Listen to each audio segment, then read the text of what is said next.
Hello friends, स्वागत है आप सबका अपनी चैनल आर्यस हिंदी अकेडमी में। तो आज हम लोग देखेंगे महत्वपूर्ण क्लास हिंदी की उपभाषाएं। और ये जितने भी प्रश्न विगत वर्षों में पूछा गया है 2000 से 2021 तक वही प्रश्न है, क्योंकि अक्सर प्रश्न रिपीट होते रहते हैं। तो इस क्लास को आप लोग अंत तक जरूर देखिएगा, क्योंकि इस क्लास देखने से आपको आइडिया भी लग जाएगा कि किस तरह के प्रश्न पूछे जा रहे हैं, हमको क्या पढ़ना है। तो चलिए बिना देरी किए इस क्लास को शुरू करते हैं। इस क्लास को अंत तक जरूर देखिएगा। तो सबसे पहले देखते हैं प्रश्न संख्या 1। हिंदी की कितनी उपभाषाएं हैं? तो कितनी है? 5 है। दूसरा प्रश्न देखते हैं। हिंदी की कितनी उपभाषाएं हैं? तो 5 है, जिनकी बोलियां इस प्रकार हैं। पश्चिमी हिंदी की खड़ी बोली, हरियाणवी, बांगरू, दक्षिणी, ब्रजभाषा, बुंदेली, कन्नौजी। ये पश्चिमी जो भाषा है उसकी कितनी बोलियां हैं? तो इसकी कौन कौन सी बोलियां हैं? खड़ी बोली, हरियाणवी जिसको बांगरू बोलते हैं, दक्षिणी ब्रजभाषा, बुंदेली और कन्नौजी। दूसरा राजस्थानी हिंदी में क्या कौन कौन सा है? मारवाड़ी, जयपुरी, मेवाती और मालवी। पूर्वी हिंदी में क्या है? अवधी, बघेली, छत्तीसगढ़ी। बिहारी हिंदी में भोजपुरी, मगही, मैथिली। पहाड़ी हिंदी में कुमायूनी, गढ़वाली, नेपाली।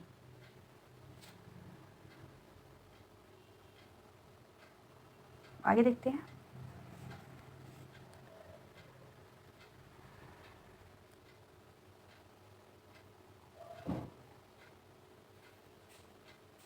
निम्नलिखित में से किस बोली में ने का प्रयोग नहीं होता है? खड़ी बोली में, दक्षिणी हिंदी में, हरियाणवी में या अवधी में?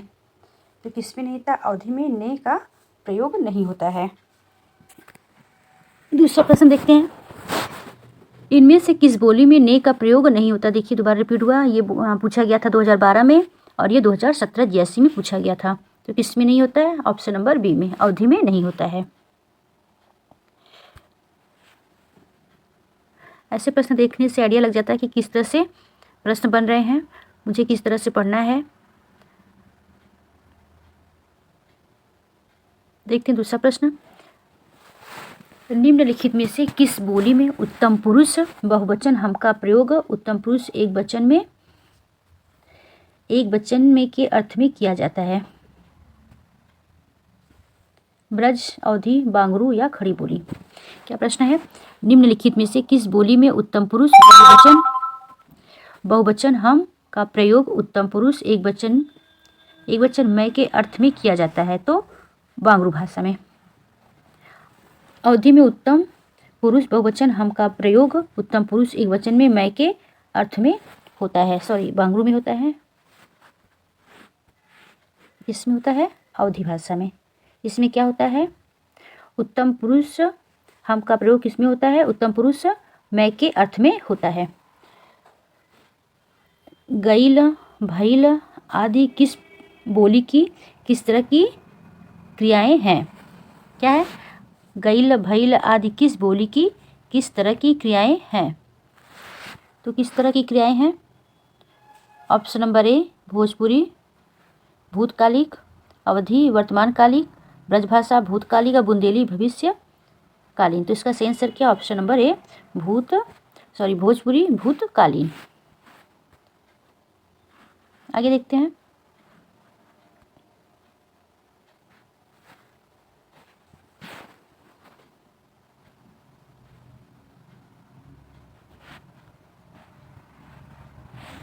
हरियाणवी या बांगरू, हरियाणवी को क्या बोलते हैं? बांगरू बोलते हैं। किस अपभ्रंश से विकसित हुई है? पश्चिमोत्तरी सौरसेनी अपभ्रंश, अर्धमागधी, नागर अपभ्रंश या मागधी से? तो हरियाणवी या बांगरू किस अपभ्रंश से विकसित है? तो पश्चिमोत्तरी सौरसेनी अपभ्रंश से। ऑप्शन नंबर ए। कर्ता के साथ ने का प्रयोग न होना किस भाषा की प्रमुख विशेषता है? किसकी है? तो पूर्वी हिंदी में। ये 2005 में पूछा गया था। आगे देखते हैं।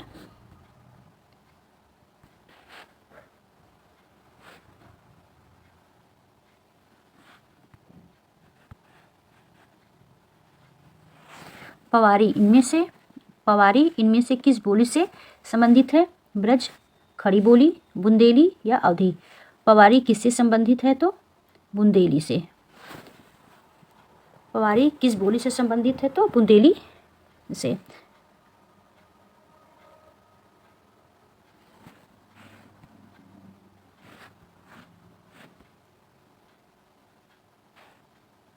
बुंदेली हिंदी भाषा की एक बोली है, जबकि पवारी, भदावरी, राठौरी इत्यादि उसकी उपबोली है। क्या है? बुंदेली हिंदी भाषा की एक बोली है, जबकि पवारी, भदावरी, राठौरी इत्यादि उसकी बोलियां हैं।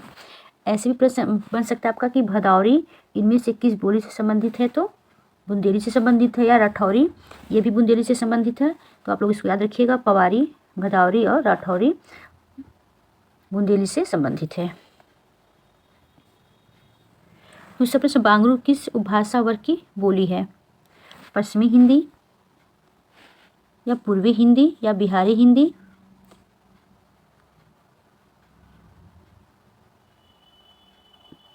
किससे है? तो पश्चिमी हिंदी से।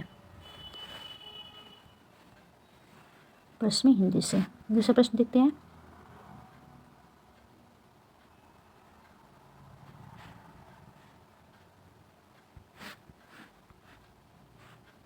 बघेली हिंदी की किस उपभाषा वर्ग की बोली है? बघेली हिंदी के किस उपभाषा वर्ग की बोली है? तो पूर्वी हिंदी, पश्चिमी हिंदी, राजस्थानी हिंदी या बिहारी हिंदी? तो बघेली आपकी पूर्वी हिंदी उपभाषा वर्ग की बोली है। मालवी हिंदी की किस उपभाषा की बोली है? राजस्थानी, पश्चिमी हिंदी, पूर्वी हिंदी या बिहारी हिंदी? किस भाषा की है?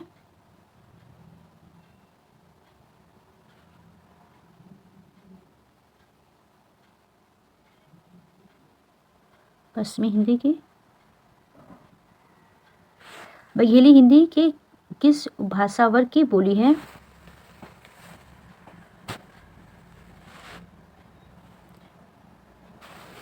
देखिए प्रश्न दोबारा रिपीट हुआ है। पूर्वी हिंदी की। मालवी हिंदी की किस भाषा की बोली है? तो राजस्थानी की।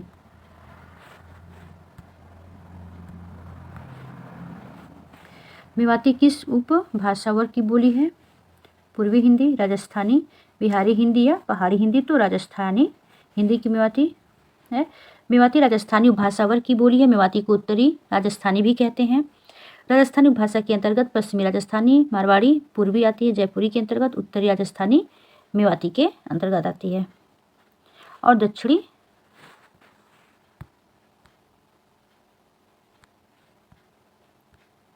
कुछ अन्य तथ्य भी देख लेते हैं। पूर्वी हिंदी के अंतर्गत अवधी, बघेली, छत्तीसगढ़ी और बिहारी हिंदी के अंतर्गत कौन कौन सी आती है? भोजपुरी, मैथिली एवं मागधी या मगही। तथा पहाड़ी के अंतर्गत कौन सी बोली आती है? पहाड़ी बोलियां गढ़वाली, कुमाऊनी और मलयाली इसके अंतर्गत आती है। तो पहाड़ी हिंदी के। बघेल राजपूत के आधार पर रीवा तथा आसपास का इलाका बघेलखंड कहलाता है और वहाँ की बोली को बघेली कहते हैं। बघेली का तद्भव अर्धमागधीय भ्रंश के ही एक क्षेत्रीय रूप में हुआ है। इसका क्षेत्र रीवा, नागौद, शहडोल, सतना, मैहर तथा आसपास का क्षेत्र है। कुछ अपवादों को छोड़कर बघेली में केवल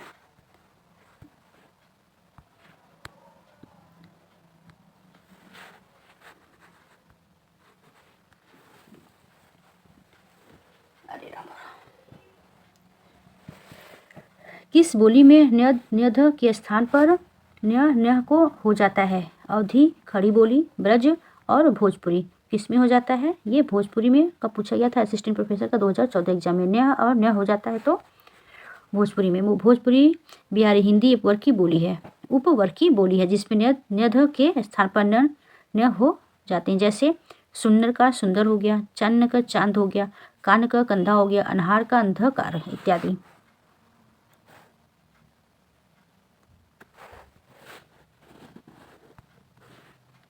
आगे देखते हैं। अब देखेंगे हिंदी की ध्वनियाँ। इससे संबंधित प्रश्न कौन कौन से पूछा गया था?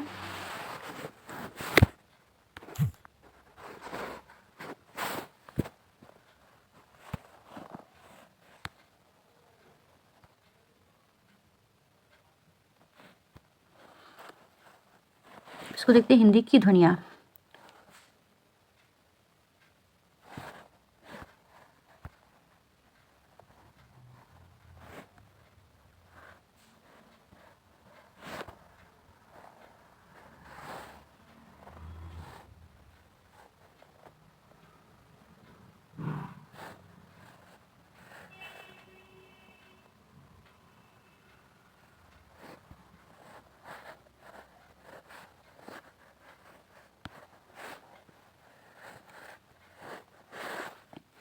हिंदी की ध्वनियाँ देखते से कौन कौन से प्रश्न आए हैं। जिन ध्वनियों के संयोग से शब्द का निर्माण होता है उन्हें कहते हैं ध्वनि, प्रतिध्वनि, वाणी या स्वनिम। जिन ध्वनियों के संयोग से शब्द का निर्माण होता है उन्हें कहते हैं स्वनिम। क्या कहते हैं? स्वनिम। जिन ध्वनियों के संयोग से शब्द का निर्माण होता है उसे स्वनिम कहते हैं। जिन ध्वनि के संयोग से शब्दों का निर्माण होता है उन्हें स्वनिम कहते हैं। भाषा के मुख्यतः 4 तत्व हैं: ध्वनि, शब्द या पद, वाक्य या अर्थ। इन चारों तत्वों को ही भाषा विज्ञान के अंतर्गत भाषा विज्ञान का 4 अंग माना गया है। प्रश्न ऐसे बन सकता है कि भाषा के मुख्यतः कितने अंग हैं? तो 4 तत्व हैं। भाषा विज्ञान में ध्वनि का स्वनिम भी कहते हैं। स्वनिम शब्द संस्कृत के स्वन धातु से बना हुआ है। आगे देखते हैं। इनमें से कौन सी ध्वनि अवधि में नहीं है? इनमें से कौन सी ध्वनि अवधि में नहीं है? तो म। क्या है? अवधि में नहीं है तो ऑप्शन नंबर ड़। क्या है? इनमें से कौन सी ध्वनि अवधि में नहीं है? तो ऑप्शन नंबर बी ड़।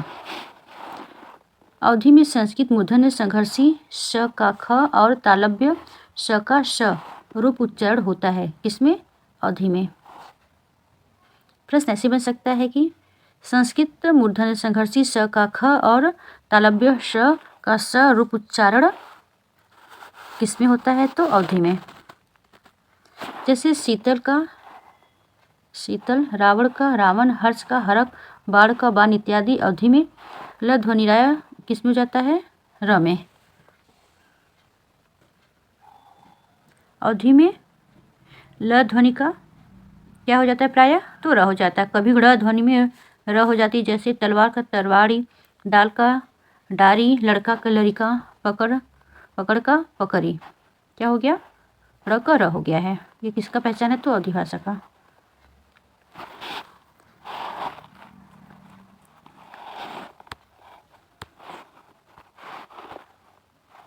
इनमें से अंतःस्थ वर्ण है कौन सा है? ऑप्शन नंबर ए। अंतःस्थ व्यंजन शब्द हैं त, थ, द, ध या य, र, ल, व, प, फ, ब, भ या च, च। तो इसमें क्या है? य, र, ल, व आपका ये क्या है? अंतःस्थ। प, फ, ब, भ क्या है? ओष्ठ हो गया आपका। च, छ तालव्य हो गया। त, थ दंत हो गया आपका। आगे देखते हैं। इनमें से कौन सा अंतःस्थ व्यंजन है? ऑप्शन नंबर बी, जो य, र, ल, व आता है। आगे देखते हैं।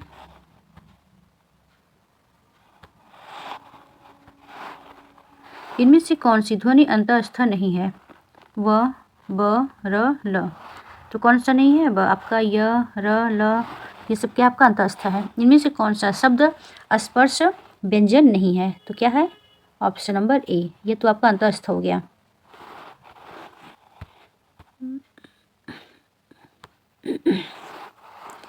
इनमें से द्विगुण व्यंजन है इनमें से द्विगुण व्यंजन है कौन सा है? ड़, ड़, ढ या ह। तो कौन सा है आपका? ड़। हिंदी वर्णमाला में ङ, ड़, ढ को द्विगुण व्यंजन माना जाता है। ङ, ढ को द्विगुण व्यंजन माना जाता है जो संस्कृत व हिंदी में नहीं रहे बल्कि मराठी से हिंदी में आगत हुए। इन्हें उक्षिप्त व्यंजन भी कहते हैं। ये ड और ढ से भिन्न वर्ण हैं। नोट: उच्चतर शिक्षा आयोग ने इस प्रश्न को मूल्यांकन से बाहर कर दिया था जबकि इसका सही उत्तर बी विकल्प था। आगे देखते हैं।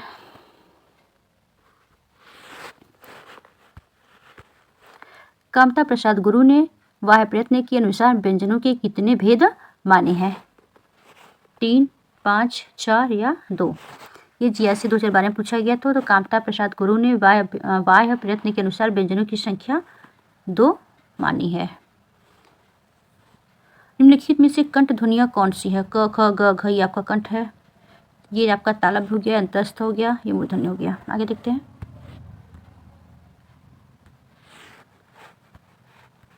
कंठ ध्वनियाँ कौन सी है? तो ये ऑप्शन नंबर ए आपका कंठ ध्वनि है।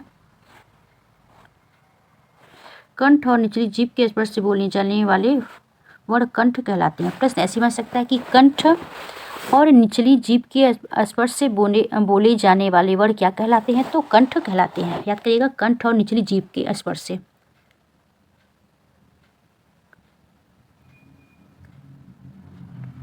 आ क ख ग ह ये सब और विसर्ग क्या आते हैं? कंठ में। ह और विसर्ग भी किस में आते हैं? कंठ में आते हैं। आगे देखते हैं। निम्नलिखित में से एक ओष्ठ ध्वनि नहीं है, तो कौन सा नहीं है? ऑप्शन नंबर सी आपका क्या नहीं है? ओष्ठ ध्वनि नहीं है। ओष्ठ ध्वनि में क्या था? प फ ब भ। उच्चारण स्थान की दृष्टि से हिंदी के अ और आ स्वर हैं, क्या है? कंठ हैं। ये 2021 में पूछा गया था। उच्चारण स्थान के आधार पर या व्यंजन है, क्या है? तालव्य है। छ छ ज झ किसके अंतर्गत आते हैं? तालव्य। कंठ में क ख आता है, मूर्धन्य श श ख, ओष्ठ का प फ भ आता है। इस बोली में कर्ता कारक की विभक्ति का प्रयोग नहीं हुआ है। इस बोली में कर्ता कारक की विभक्ति का प्रयोग नहीं हुआ है, तो ऑप्शन नंबर सी पीजीटी 2001 में पूछा गया था, सॉरी 2021 में। आगे देखते हैं। उच्चारण स्थान के आधार पर छ ध्वनि कैसी ध्वनि है? तो क्या है? छ क्या आता है? तालव्य में। Option number C. छ ध्वनि का उच्चारण स्थान क्या है? तालव्य। दूसरा प्रश्न देखते हैं। निम्नलिखित ध्वनियों में से दंतोष्ठ है थ, फ, म या व? तो क्या है? व आपका किस में आता है? दंतोष्ठ। निम्नलिखित में से कौन तालव्य ध्वनि नहीं है? सॉरी, कौन सा तालव्य ध्वनि है? ऑप्शन नंबर च। प फ यह आपका हो गया ओष्ठ, ह आपका हो गया कंठ, यह हो गया आपका अंतःस्थल। तो ऑप्शन नंबर ये आपका सही है।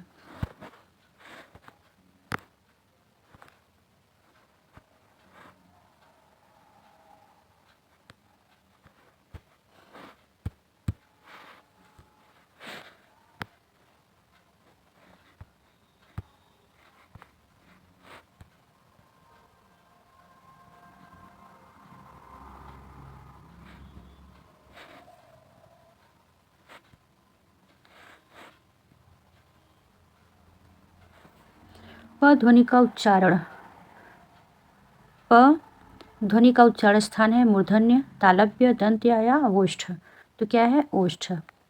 निम्नलिखित में से हिंदी की कंठ ध्वनि है, कौन सा है? तो ह आपका ये कंठ ध्वनि 2012 में पूछा गया था, 82 में। आगे देखते हैं। घ का उच्चारण स्थान क्या है? तो दंत है।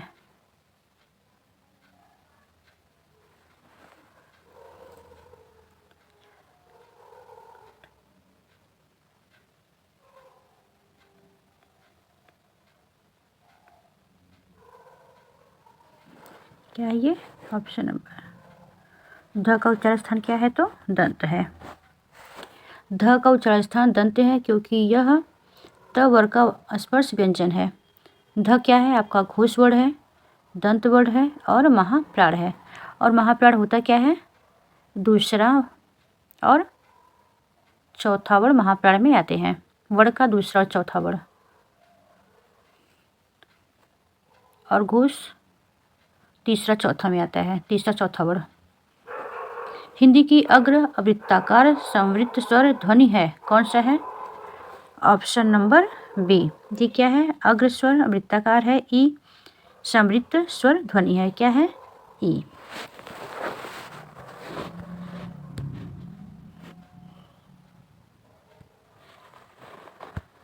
द ध्वनि का उच्चारण स्थान के आधार पर क्या होता है? ये पीजीटी 2011 में पूछा गया था। Option number B. निम्नलिखित में से कौन मूर्धन्य ध्वनि नहीं है? तो क्या नहीं है? डाइए उच्छिप्त या आगत शब्द भी कहते हैं इसको, उच्छिप्त शब्द कहते हैं ड़ को। ट, ठ, ढ ये आपका क्या है? मूर्धन्य शब्द है।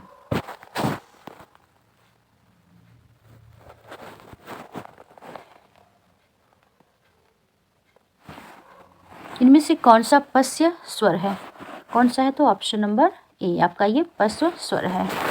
निम्न में अर्ध स्वर कहलाता है। ऑप्शन क्या कहलाता है? य, म, र, य, ल। तो क्या कहलाता है अर्ध स्वर? ऑप्शन नंबर ए य। आगे देखते हैं। निम्नलिखित में से कौन सा स्वर समृद्ध है? तो कौन सा है? ऑप्शन नंबर ई आपका ये समृद्ध स्वर है। इस स्वर के उच्चारण में जीभ का कौन सा भाग आवश्यक है? अग्रभाग, मध्य भाग, पश्च भाग या कोई नहीं? तो कौन सा आवश्यक है? तो कमेंट में जरूर लिखिएगा।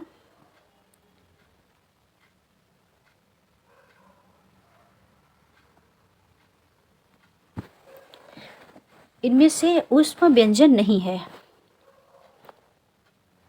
ऑप्शन नंबर ह, श, श, ल। ठीक क्या है?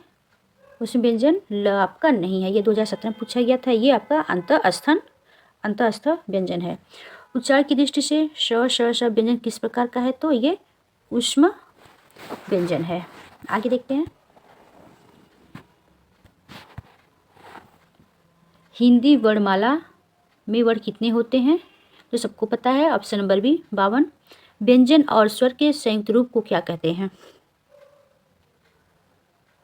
क्या कहते हैं? व्यंजन और संयुक्त रूप को क्या कहते हैं? ऑप्शन कहाँ गया?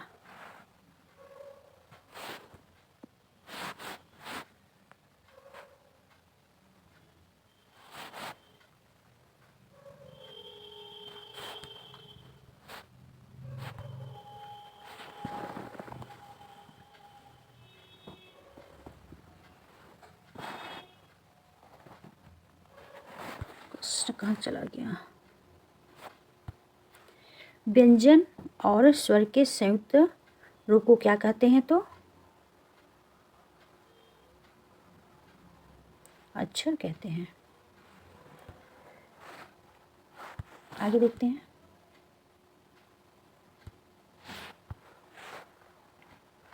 वर्णमाला किसे कहते हैं?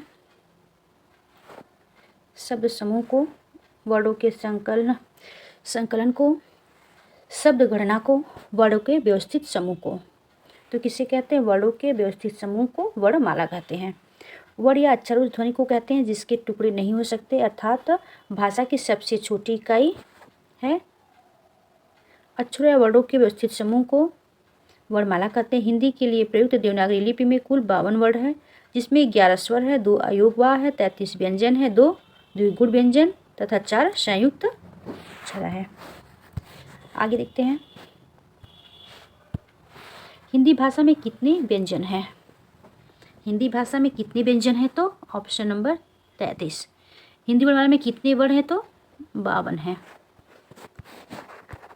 आगे देखते हैं। हिंदी भाषा में कितने व्यंजन हैं? Option number 33। आगे देखते हैं। अनुनासिक व्यंजन कौन से होते हैं? वर्ण का पंचमाक्षर। आगे देखते हैं।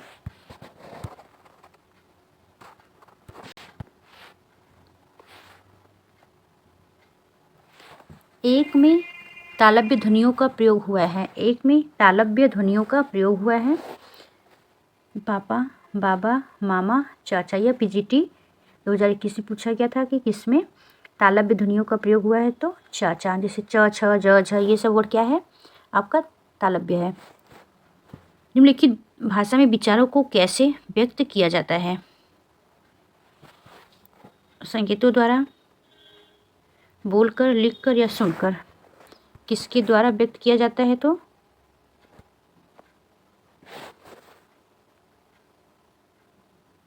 संकेतों द्वारा। क्या लिखा है? संकेतों द्वारा या बोलकर या लिखकर या सुनकर। तो ऑप्शन नंबर सी लिखकर।